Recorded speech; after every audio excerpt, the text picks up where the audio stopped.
you very much for joining us. Thank you for having me. I follow the activities of the Network of Nigerians in Canada on social media, and I must say that I'm very, very proud of the organization and what you're doing. Thank you very much. And thank you for letting us know about Kishi Shoneye. I read the book, I looked at the themes in it, very strong themes, and coming from an 11-year-old, it's absolutely amazing. Tell me more about what you know. Okay, so Kishi's mother and her father actually are friends and are also members of Network of Nigerians in Canada. We've had the privilege of actually working together from when we had the June 12th Democracy Day celebration in 2019. So I pretty much got close to them as well. And I also got to know the kids, Kishi included. She's always struck me as someone that is bold and confident. And from the questions she would ask you, you would know that she's also a meticulous kind of person. So a little surprised that she could actually sit down, think, put around what she has learned from school, from her friends, from family, and what she spends time thinking about into writing to produce that book. And when it was published as well, members of the network and indeed members of the Nigerian community and by extension other communities were practically mulling on the book because, like you said, it was a surprise coming from an 11-year-old. I know. Then it was actually a good read as well. I know. I mean, it's the reader's delight. When you read a book like that, you want to put a face to it.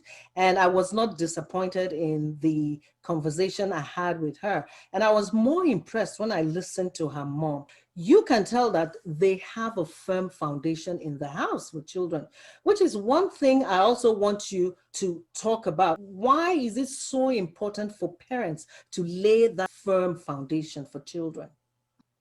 Now, children will one day grow up to be independent. And when that time comes, they will be away from their parents, they will be away from home, they could be anywhere in the world. And my foundation tells me that if you train up a child the way they should go, when they grow up, they will not depart from it. So it is one thing for parents to first know the way to train up a child in, and then it is another thing for them to set out modalities to effectively train the child in that way. And one of the ways, and this has been exhibited by the Shoneyes, is actually to ensure that your kids grow up to see you as friends. One thing I've come to learn is that people don't share things with their fathers, their mothers, their brothers, or their sisters. People share things with friends. Now, anybody can fall into the category of being a friend, but you have to be a friend before you have someone open up to you. And it's usually when someone open up to you that you learn something about the person and you can actually profile ways to help that person. So it is important to lay that foundation because we are in a society where a lot of things could very easily go wrong, as well as a lot of things could very easily go right. But once you understand what should be and what shouldn't be, and you train your children in that line, then I can assure you, you wouldn't have to worry about your kids. You go to bed and have a sound sleep.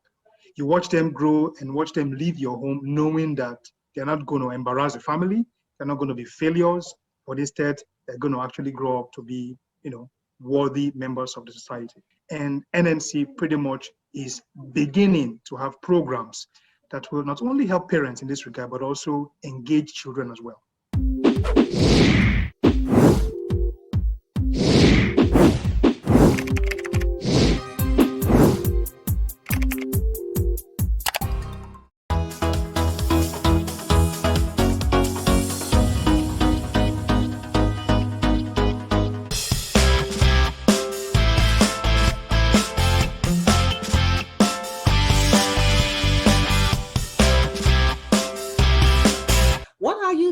To encourage and also give visibility to the thousands or hundreds of angels around you? Sharing Kishi's book with the High Commission is one of the things we are doing.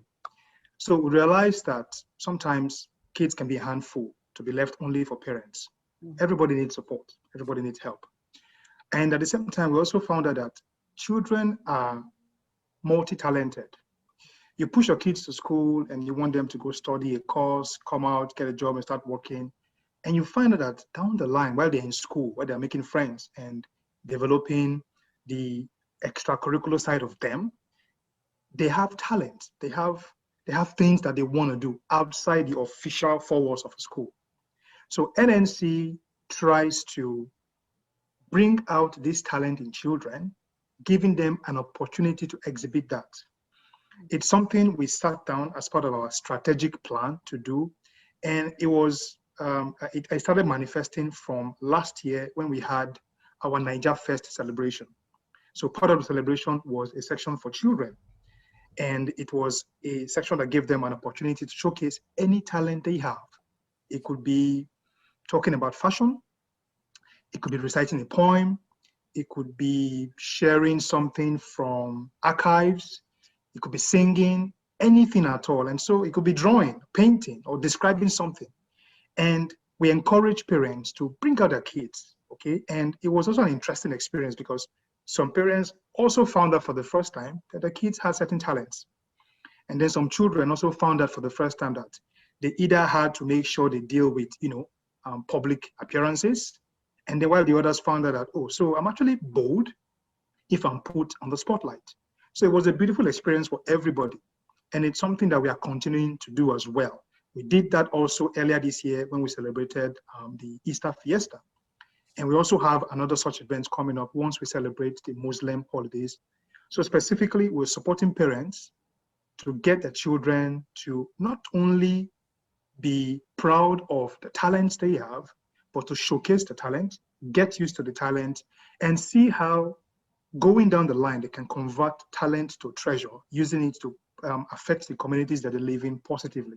Well done. We're very proud of what you're doing, and we'll do all we can to give it a bit of visibility so that other Nigerians across Canada can learn from you. We're talking about best practices and whatever we can do as Nigerians living in Canada to ensure that our children turn out well. I'm sure everyone will be happy for it. And if there's anything I've noticed in the Canadian system, it's also all about learning about those positive values that people bring from where they're coming from. That's why it's all about diversity. We get to learn from each other. So if we have a way of having this also go out beyond the Nigerian circle, to reach out to people within our community who are not necessarily Nigerians, I think that would be good. Are you thinking in that direction? It's a good thing you asked this question. So when we had the Niger Fest celebration last year, and again, this is also one of our strategic themes, goals that we plan to achieve, we ensure that our narrative is not only known amongst the Nigerian community, but outside as well. So part of that celebration was Taste of Niger. So for that day, we had jollof rice, which is, like a popular delicacy from Nigeria.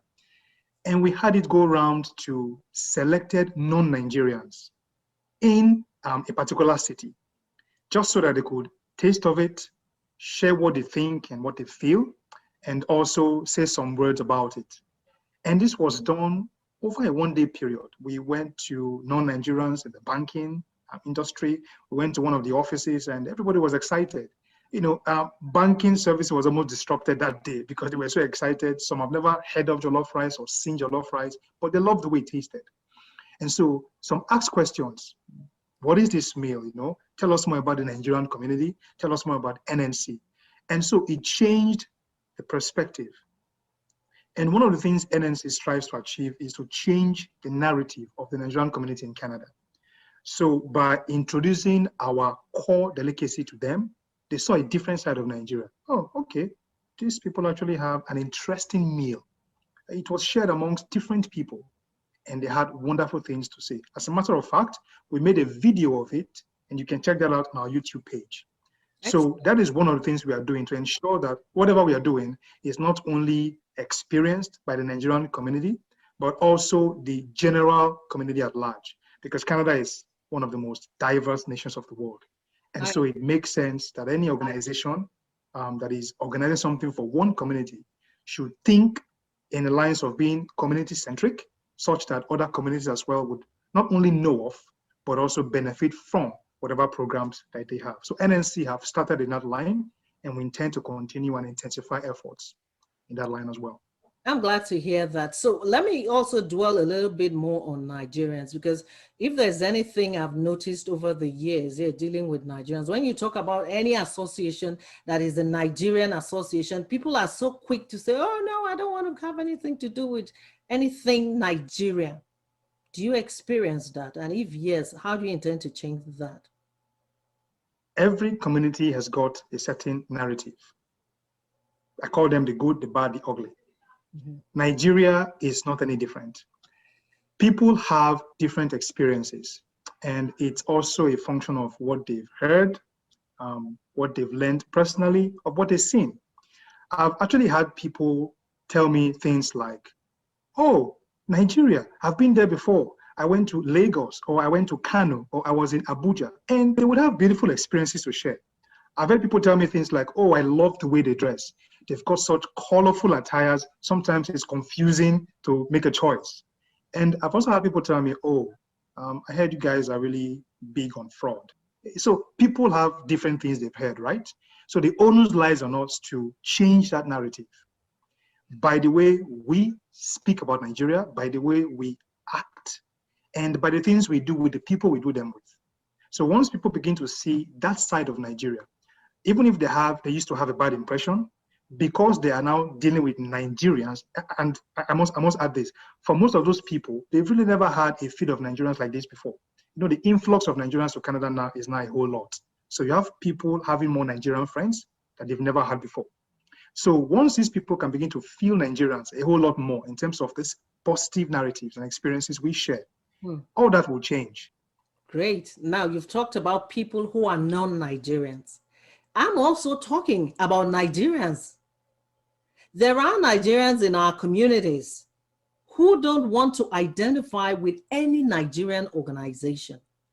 That's also another challenge that we need to work on. I had an interview with the vice president of the Nigerian Canadian Association in Manitoba, and I brought up this issue. And she said something like, oh, you know, a lot of people left Nigeria with terrible experiences. So they come here, they don't even want to identify with anyone who is Nigerian or anything that has to do with Nigeria. But somewhere along the line, they now discover that, you know what, you just can't do without your people. So let's also look at Nigerians in Canada. The vice president of the organization is very correct. A lot of Nigerians have had terrible experiences from back home. And now they're in Canada. All they want to do is just play the me, myself, and I card. Unfortunately, no one is an island. One of the things that led myself and a few friends to found NNC is because we're pretty much isolated when we landed. There was no support structure. And you can't survive without support structure. There was no information. So we had to really, really work hard. We had to make some mistakes, okay? Walk and stumble, get up, walk and stumble until we could walk without stumbling. And we decided that no, it's not going to be the story of incoming immigrants. We have to help to change that. So once you are here, the onus lies on you to put those experiences behind and learn to be open. Share knowledge. We all need it. Share knowledge. It is most fundamental. Be open. Make those sacrifices. Nobody's asking you to kill yourself in the process. Do what you can do, no matter how little, but do something. We've all had terrible experiences. Yes, I won't deny it. I have had experiences too. But I'm in Canada. So should I lock myself up if I can help a fellow Nigerian? If I can do something for them? No. Do what you can. And that's exactly all I'm asking for people here. Don't work with the narrative of, oh, I need to be on my own. All these Nigerians, they're always full of stories and all that. People have actually had bad experiences here as well. We're looking forward to collaboration, to coalition, to all the organizations working together for the good of not just Nigerians, but, Canadians in general. But if everybody that can do something, that has something to deliver, begins to lock up, then nobody would succeed. People get to know about certain job openings because somebody told them about it. People even got to know about immigrating to Canada because somebody told them about it. People got to know about NNC because somebody told them about it. The High Commission got to know about NNC because, it was there in the media. You heard, you saw, you were told about it. So we can't lock these things up. We can't lock ourselves up. I will say it again, no man is an island. If you try to be an island, even you will fail. I love your optimistic spirit. I like it when I meet Nigerians who are very positive, because that's what will get you going, right?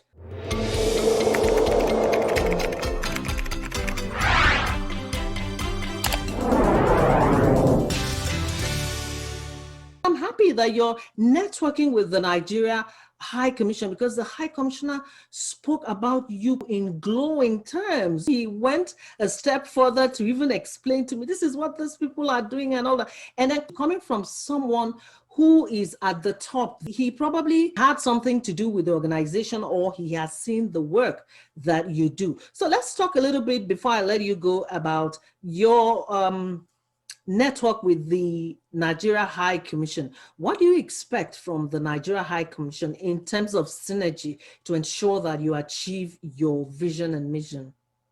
NNC recognizes that the Nigerian High Commission, led by the Commissioner, is the head representative, is the number one Nigerian in Canada. So from the beginning, we knew that whatever we are doing, we would not only have to carry the High Commission along, but in some instances actually ask for guidance, especially with respect to protocol.